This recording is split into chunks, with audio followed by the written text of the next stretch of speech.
Welcome to the Asbestos Knowledge Empire. What does asbestos management mean to you? I used to really struggle with the asbestos management at my site, but now it's a breeze. It used to be really expensive. I was paying loads, but now I've got my asbestos power team in place. It's so much easier. Asbestos can be a pain in the arse if not handled right. We had to stop the job because asbestos was discovered. Now we don't have that problem. Asbestos management is easier than you think. Asbestos management. Be proactive, not reactive. Think about asbestos first, not last. And now your hosts, best-selling authors and asbestos experts, Ian Stone and Neil Munro. Welcome to the Asbestos Knowledge Empire. I'm Ian Stone. I'm Neil Munro. So today we're talking about asbestos and heat and what's the problem. Yeah. So normally you'd think about asbestos and heat, and it's not an issue because that's what it was used for. However, we're not talking about the actual uses today. We're talking about removal projects and how heat can affect those projects. Yeah, working in hot environments, basically.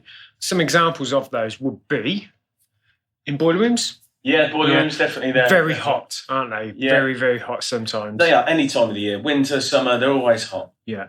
Ducts, confined spaces, again, some more obvious ones. They've usually got hot pipes and things running through them. Yeah. Again, all times of the year. And particularly if they're not insulated, that makes them even hotter, doesn't it? So like Yes. pipes, when there's like insulation that's not fully covering all the pipes, that can really increase the temperatures of those areas. And especially, as you said, in confined spaces, it doesn't take a lot to heat those spaces up, does it? No, like you say, when there's no insulation on a pipe, the heat literally radiates off of the pipe. Like really high temperature, you can kind of just feel it radiating, can't you? Yeah. And like you say, in a small space, it doesn't take much to heat up at all. Some other weird and wonderful ones that we've seen and come across, which kind of don't always spring to mind. Attics and lofts in the summer. Yeah, they can get super hot, can't they? They really, really can. Yeah, if you've ever been in your loft in your house in the summer, you really do sort of feel the temperature, don't you? See, a lot of people only go into their lofts at Christmas, so they don't... yeah, that's it. It's freezing. Yeah, it's freezing, and that's it. But in the summer, all the heat's rising, it's got the sun on there, and it is basically just a heat trap, so the lofts and attics are boiling. And then another one that we've seen is working kind of outside in summer months next to glazing panelling on offices. So I think it was a soffit removal project or a ceiling removal. And it was basically became its own heat trap again. But also just working outside with asbestos enclosures, because essentially what you've built is a mini greenhouse. Yes, exactly that. It is. It is a mini greenhouse. And that can get really hot in there because, it's essentially polyethene sheeting is just radiating the sun.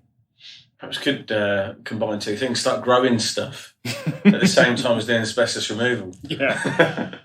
So, why is that a problem? Well, one of the main things it's basically around enclosures failing. And what I mean by that is them falling down. The sun and the heat that generates, like if it's in a boiler room, the heat, it affects the glue and the tapes, and the glue's on the tape that you're sticking the enclosures up with, the polythene up. And basically, it degrades itself. And I mean, you'll know yourself. You've seen anything in the summer sun or in the hot. It gets hot and sticky, and then it's not bonding as well. Yeah, essentially it melts, doesn't it? Yeah, yeah. But essentially, the main factor, the main risk is obviously heat and heat stress, isn't it? Yeah, I mean, there's also other risks as well, like the hot. Like we said earlier. Yeah, the hot radiating stuff. Yeah, so you've got like steam pipes, heating pipes, things like that. And they've got their own risks, which are serious burns and stuff, which can be first degree burns, which only affect the kind of outer layer. And I say only kind of lightly because a burn's a burn. I mean, I burnt myself a million times cooking and stuff, and it's bloody horrible because even a tiny little burn on your hand and stuff, when you grab something out of the oven, it stays around for a good couple of weeks. Oh, definitely. And you get a little scar and what have you. But it can go all the way up to 4th degree burns, which go through all the layers of the skin. It can even affect the deeper tissue, affect the muscle. It can affect the bone. Horrible. Really, really bad, nasty burns can happen. Yeah. And that is something really to consider because particularly when you are working in those environments, like boiler rooms and particularly ducts as well, there are nooks and crannies, aren't there, that essentially, the operatives may need to get into, and it's how you manage that risk of how you're going to clean around those pipes, how you're actually going to clean those pipes as well. Yeah, there's lots to take into account in those areas. But moving on to like the main factor. So like you said, heat stress. Heat stress is a biggie. Yeah, it's the working temperatures for the people doing the job. So what's hot and how can we work around it? What would you class as hot? So if you look at body temperature is sort of usually around sort of 36 to 37 degrees, isn't it? Yeah. Something like that.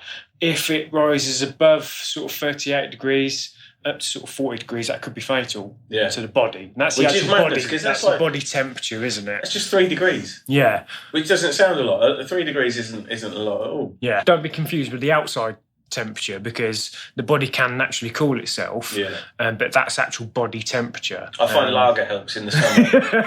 It helps massively. Yeah, dehydrates you. Yeah.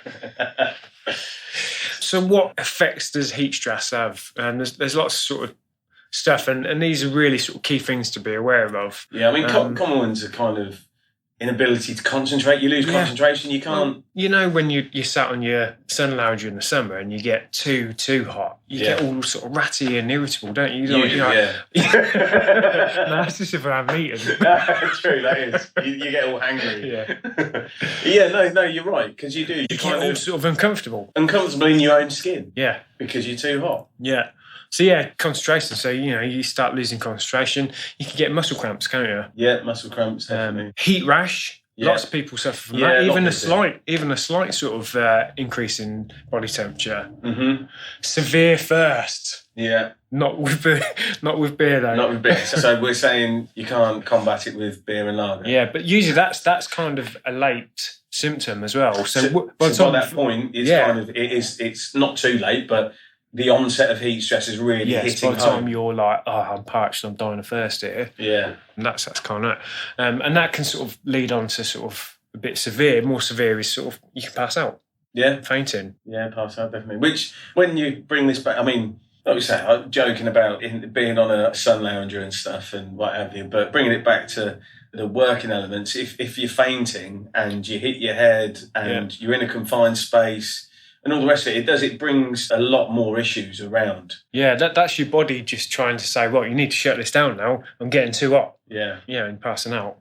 Exhaustion as well can follow and can be within that. Fatigue, giddiness, feel sick, get a headache. Yeah, often, headaches is quite common. Like, if you get really hot, it does cause headaches, doesn't it? And then your skin can go from like sweating to try and reduce it to just clammy skin all over. Yeah. And sometimes that's hard. The way the body cools down is by sweating. But if you're working in an environment such as a plant room where you've got steam pipes and stuff and it's very moist from the steam, it's harder for the body to cool down as well because the moisture in the air... Yeah, because it can't evaporate. It can't evaporate, Right. But that can lead on to... probably the most fatal is heat stroke, and that can cause some severe sort of reactions. You could go into fitting and convulsions, losing consciousness, and worst case, you could even die. Yeah, which is madness. Like you said, being too hot. 40 degrees in your mind. I mean, in my mind, like 37 to 40 degrees. It's like, well, that's not much, but I suppose the body is a finite system and it needs to be running at a core temperature. Yeah. And it's like an engine or a computer or anything. If it does go above, it's going to go kaput. Yeah. That's madness. That is madness. So, obviously, we're just talking about temperature and the environment around it. But I suppose what can also add to that is in an asbestos situation, what the activities they're doing and what they're actually wearing. Yeah. If you think about their personal protective equipment, their respirators sort of doesn't restrict the breathing, but it does restrict the face and the position that sometimes the operative will stand in and wearing, and definitely the clothing, because it's designed to prevent asbestos fibres penetrating and protecting them. It does get a bit sweaty, doesn't it? Definitely. Well, like you say, I mean, the masks, they're made of rubber and plastic and all things that are horrible to kind of have on when it's hot. It's a cover on your face, isn't it? Yeah, and then like you say, you've got full coveralls on, which again is going to add to your temperature. You've got gloves on. Yeah. You've got workers' Wellington boots. Yeah, again, they're all... It's not summer attire, is it? No, it really isn't. So yeah, that all kind of generates more. And then when you think about what they're doing, yes, they're not sitting in an enclosure reading a book. No. They're not on light duties, are they? No, sipping cocktails. No, it's like really, it depends on what they're doing, but most of the time, asbestos removal, it's hard, vigorous,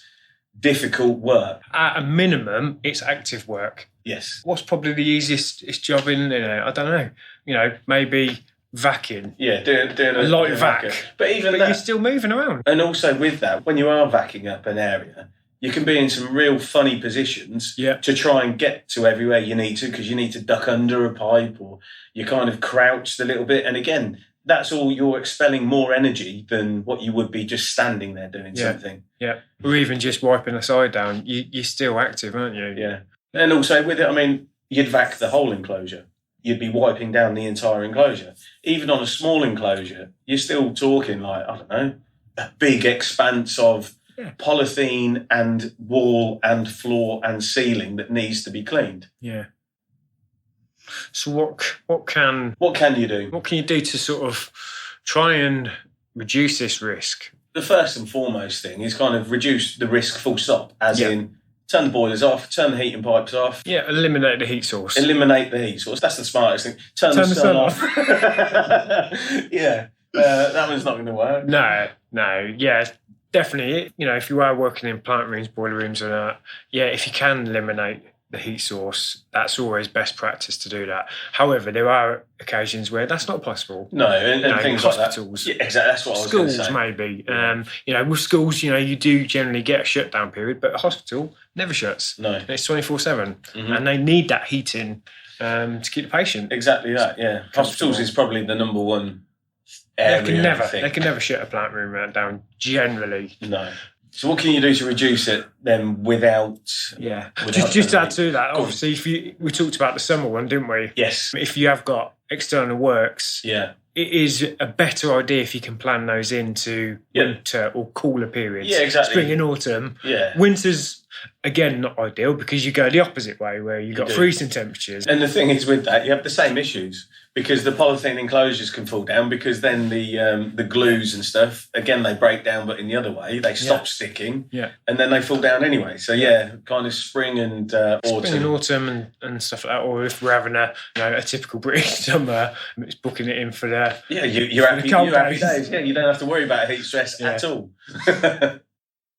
So what can we do if you've identified that you've got hot stuff and we can't turn it off. Can't turn it off. What can we do to maybe try to go ahead? Yeah, to try and reduce that. More airflow, air conditioning units, things like that. Definitely that. If you've got an asbestos enclosure, if you can introduce additional negative pressure and air movers into the enclosure, which is pulling in fresh air, that can reduce the temperature slightly. Slightly, yeah. That can definitely help. It does depend on what the heat source is. Yeah, if it's cold outside, that'll work. And you can pull in cool air into the enclosure, that's good. Doesn't work in the summer where it's hot outside and hot inside. No. So like you said, introducing air coolers, air conditioning units. Yeah, and air conditioning units is a good one because that's guaranteed. Yeah, you can put them at different intervals and introduce that airflow at a lot cooler temperature, which will instantly reduce that temperature within the asbestos work enclosure, won't it? Yeah. In addition to that, it's kind of then looking at working times, how long the operatives can actually work in those areas, introducing regular breaks, making sure that no one dehydrates, providing them with cool water and encourage the operatives to drink frequently. So that may be in the asbestos enclosure, they're in and out of the enclosure. Maybe it might be they're doing 15 minutes in, 15 minutes out, which can be a real pain in the ass, and it can massively draw the job out. Yeah, it makes the job 10 times longer. Yeah. But if that's what needs to happen, well, that's got to be what happens, because the operative's health at the end of the day is the most important thing. It's paramount, yeah. And if you do need to kind of look at that, well, you need to risk assess it. You need to kind of plan it out. You'll need to be monitoring the temperatures, using the wet bulb thermometers and things like that to fully grasp and identify what the temperatures are, just to make sure that what you've assessed and what you've planned for those temperatures, one, is working, and two, the temperatures don't increase or anything. Yeah, so that leads on to kind of like, what will the personnel need then? Yeah. So definitely they need training. Yeah. That's probably the first and most paramount thing, that the operatives need training to identify the risks and identify the symptoms of heat stress.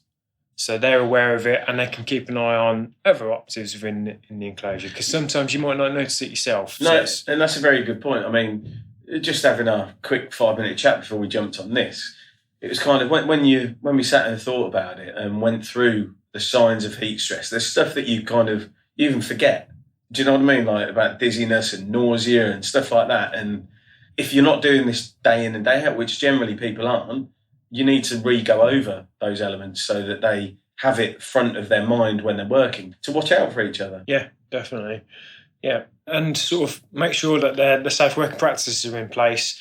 Everyone knows what to do in the event of something happening, and that leads on to emergency procedures. You know, what do you do if somebody suffers from heat stress, maybe collapses or something like that? You know, you need to have those procedures in place to make sure that you can deal with that situation. Yeah, because the thing with heat stress, it does build up over a time period, but each person is their own individual and their own bodies are individual. So what might affect one person won't affect another. Oh, absolutely, yeah. And that's the problem. You can put all the implications in place, but emergencies do happen. Yeah. So you do need to think about, well, if the worst comes to the worst, how do you get there? How do you get the people out? Yeah. What happens? And if you are looking, if it's a big project, is something to be considered is acclimatising those individuals to that. You know, so, you know, because you can build up a tolerance to heat. You like that when you go on holiday. Usually it feels really hot when you get there, but you get into it, and it's kind of that, introducing that and building that tolerance up to the heat stress. Exactly. You kind of, the beginning of the project, you work shorter hours and times when you do like throughout the project. Yeah. I think that covers everything, doesn't it? Yeah. Yeah. Hope you found that useful. If you are planning to do those types of works, I hope you got some points out of that you can need to consider. Okay. Remember, asbestos first, not last.